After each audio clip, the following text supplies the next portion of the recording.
कथावाचक देवकीनंदन ठाकुर ने केंद्र और राज्य सरकार से वक्फ बोर्ड की तर्ज पर देश भर में सनातन बोर्ड की स्थापना की मांग की है। उनका कहना है कि इस बोर्ड के माध्यम से सनातन धर्म का प्रचार किया जाए और सरकार इसे आर्थिक मदद दे। ठाकुर ने यह भी स्पष्ट किया कि सनातन बोर्ड में सरकारी हस्तक्षेप नहीं होना चाहिए और मंदिरों को सरकार के नियंत्रण में नहीं रखा जाना चाहिए। इसके साथ ही उन्होंने प्रत्येक हिंदू से सनातन बोर्ड के निर्माण में योगदान देने का आह्वान किया और 27 जनवरी को प्रयागराज महाकुंभ में आयोजित होने वाली सनातनी धर्म संसद में भाग लेने की अपील की। देखिए, मुझे ऐसा लगता है प्रत्येक सरकारी सिस्टम में जो पढ़ाई का सिस्टम है, एजुकेशन सिस्टम है, उसमें रामायण और गीता कंपलसरी होनी चाहिए।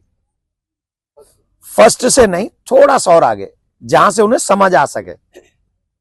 आप फर्स्ट से समझाएंगे तो समझ में नहीं आएगा, लेकिन जैसे 2-3 या 4 क्लास में पहुंचे तो कम से कम वहां से रामायण और गीता उनको इसलिए पढ़ाने चाहिए जिससे हर एक परिवार को एक सनातनी बेटा और बेटी मिल सके।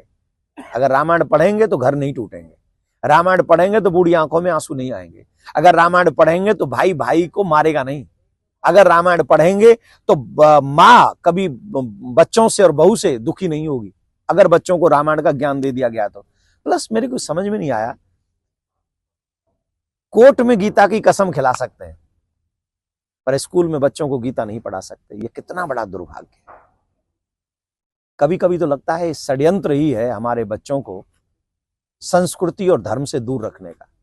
आज भी हमारे इस देश में लोग कह देते हैं कि स्कूल में आप तिलक लगा के नहीं आ सकते, स्कूल में आप कलावा बांध के नहीं आ सकते।